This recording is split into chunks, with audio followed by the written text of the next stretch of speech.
Assalamualaikum warahmatullahi wabarakatuh. Alhamdulillahirrabbilalamin. Hari ini tanggal 15 September dapat menjalani perkuliahan landasan pedagogik.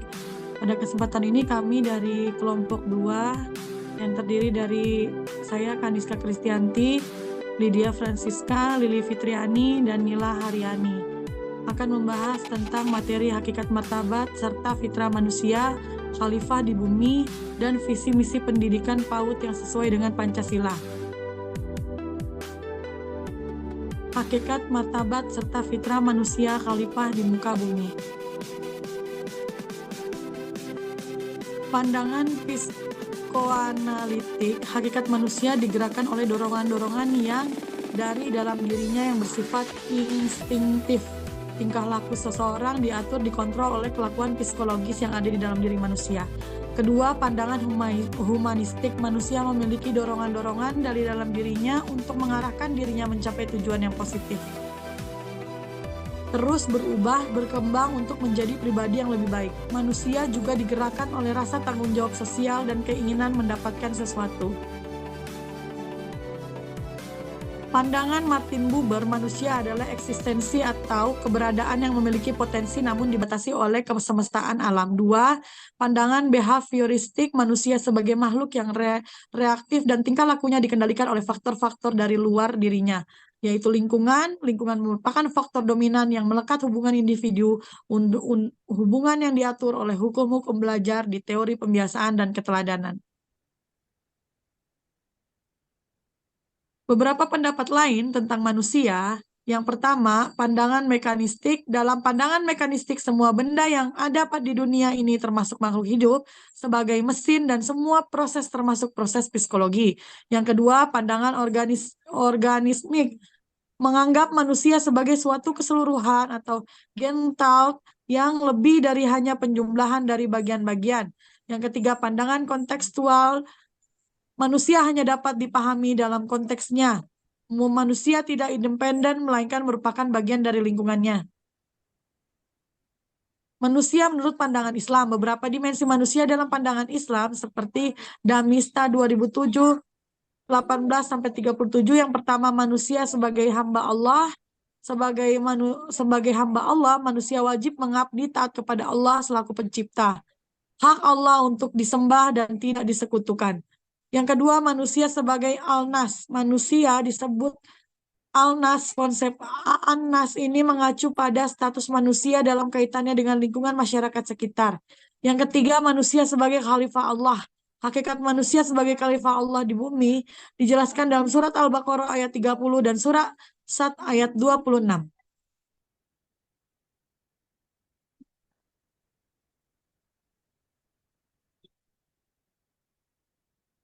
Manusia menurut pandangan Islam, beberapa dimensi manusia dalam Islam.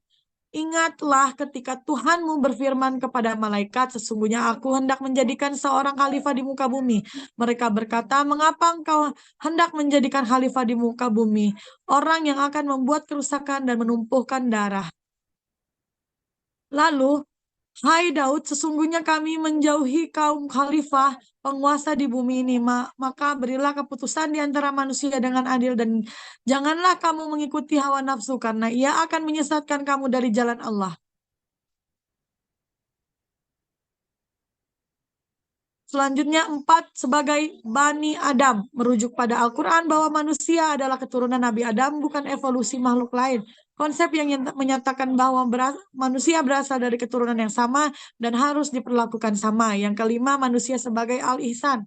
Dalam Al-Quran mengacu pada potensi yang diberikan Tuhan kepadanya. Potensi antara lain adalah kemampuan berbicara, kemampuan menguasai ilmu, kemampuan melalui proses tertentu. Namun selain memiliki potensi yang positif, tapi juga mempunyai kecenderungan berperilaku negatif. Yang keenam, manusia sebagai makhluk biologis. Hasan Langgulung mengatakan bahwa sebagai manusia biologis terdiri dari materi sehingga memiliki bentuk fisik berupa tubuh kasar, ragawi, dan manusia adalah makhluk jasmania yang secara umum terlahir kepada keindahan umum makhluk biologis seperti berkembang biak, mengalami fase pertumbuhan, perkembangan, memerlukan makan, hidup, dan pada akhirnya mengalami kematian. Akan dilanjutkan oleh teman saya, Ibu Nila. Silakan Ibu Nila. Baik, selanjutnya tentang martabat manusia. Manusia perlu mengenal dan memahami hakikat dirinya agar mampu mewujudkan eksistensi yang ada. Pemahaman dalam hidup untuk mencerna makna serta arti kehidupan agar hidupnya tidak sia-sia.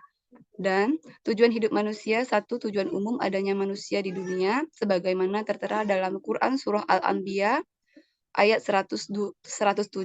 Dan tiadalah kami mengutus kamu, melainkan rahmat bagi semesta alam, manusia sebagai rahmat, manusia yang diciptakan Allah Subhanahu wa Ta'ala untuk menebar dan memberikan kasih sayang kepada alam semesta. Kemudian yang kedua, tujuan khusus adanya manusia di dunia, yaitu sukses dunia dan akhirat. Lanjut.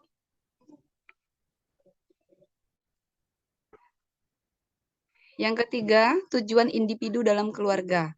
Manusia merupakan bagian dari anggota kelompok sosial yang dinamakan keluarga. Tujuan manusia dalam berkeluarga tertera dalam Quran Surah Ar-Rum ayat 21. Kemudian, tujuan individu dalam masyarakat. Nah, tujuan individu bermasyarakat yaitu mencari keberkahan yang melimpah dalam hidup. Kemudian yang kelima, tujuan individu dalam bernegara. Menjadi warga negara yang baik di dalam lingkungan negara untuk mewujudkan negara yang aman, nyaman, serta makmur. Kemudian yang keenam, tujuan individu dalam pergaulan internasional. Baiklah, saya akan membacakan tentang fitrah manusia. Menurut Abdul Mujid Muhaimin, menjelaskan pemaknaan fitrah. Yang pertama, fitrah berarti suci atau tur, yaitu kesucian jasmani dan rohani. Yang kedua, fitrah Islam, dianul Islam. Pemaknaan tersebut menunjukkan bahwa tujuan diciptakannya manusia adalah penyerahan diri kepada Sang Pencipta. Tanpa beragama Islam berarti telah keluar dari fitrahnya. Yang ketiga, fitrah mengakui keesaan Allah atau at-tauhid, kecenderungan manusia mengesahkan Tuhan. Kemudian yang keempat, fitrah selamat atau al-salamah. Fitrah secara potensial berarti keselamatan dalam proses penciptaan, watak dan strukturnya. Yang kelima, fitrah kesanggupan atau predisposisi untuk menerima kebenaran. Yang keenam, fitrah ikhlas. Selanjutnya akan kami sampaikan karakteristik visi dan misi pendidikan PAUD yang cocok dengan Pancasila sebagai dasar negara Republik Indonesia. Karakteristik visi misi di lembaga PAUD berdasarkan teori middle, yaitu sebuah teori pengelolaan sebagai proses perencanaan, pengorganisasian, pengarahan, dan pengendalian. Seorang pengelola harus mampu merencanakan visi misi dan tujuan sekolah yang diharapkan. Arti dari visi misi itu sendiri yaitu, visi adalah sebuah rangkaian kata yang di dalamnya terdapat impian, cita-cita, atau nilai inti dari suatu lembaga atau organisasi. Sementara yang dimaksud dengan misi yaitu langkah ataupun tahapan yang semuanya harus dilalui oleh lembaga yang bersangkutan untuk dapat mencapai visi yang utama. Visi misi pendidikan di PAUD. Berdasarkan kurikulum Merdeka, visi misi satuan pendidikan di PAUD yaitu yang berdasarkan karakteristik dari lingkungan satuan pendidikan, pemetaan terhadap profil murid, orang tua, masyarakat, ataupun pendidik di satuan pendidikan yang selaras dengan manajemen PAUD. Prinsip dari manajemen PAUD itu sendiri ada 4. Yang pertama, komitmen dan ketegasan. Yang kedua, koordinasi. Yang ketiga, profesional. Dan yang keempat adalah kepemimpinan. Dari prinsip manajemen PAUD, kami kembangkan sebuah contoh visi misi lembaga yang sesuai dengan Pancasila. Visi dari sekolah TK Insan Bangsa yaitu membentuk generasi bangsa yang cakap, berkarakter Pancasila, cerdas, berbudaya, toleran, peduli lingkungan, dan berwawasan global. Sementara misi untuk mendapatkan visi yang utama, yang pertama yaitu menyiapkan lingkungan belajar dan budaya sekolah dalam mengembangkan dan membentuk karakter peserta didik, memanusiakan, mencerdaskan, mendampingi, menyampaikan, dan menuntun sesuai dengan kodrat anak. Yang kedua, menyiapkan lingkungan belajar yang mengembangkan kecakapan hidup atau soft skill melalui pembelajaran berbasis proyek dari pemanfaatan bahan alam sekitar. Kemudian yang ketiga, melekatkan budaya tradisional dan adopsi budaya yang baik dari perkembangan budaya sekitar. Yang keempat, menumbuhkan sikap toleran di tengah keberagaman dan teknologi. Yang kelima, menumbuhkan sikap peduli lingkungan dan kecintaan terhadap lingkungan. Yang keenam, mengembangkan wawasan anak terhadap dunia. Demikianlah hasil dari presentasi dan diskusi kelompok kami pada mata kuliah Landasan Pedagogik, dosen pengampu mata kuliah yaitu Profesor Dr. Farida Mayar.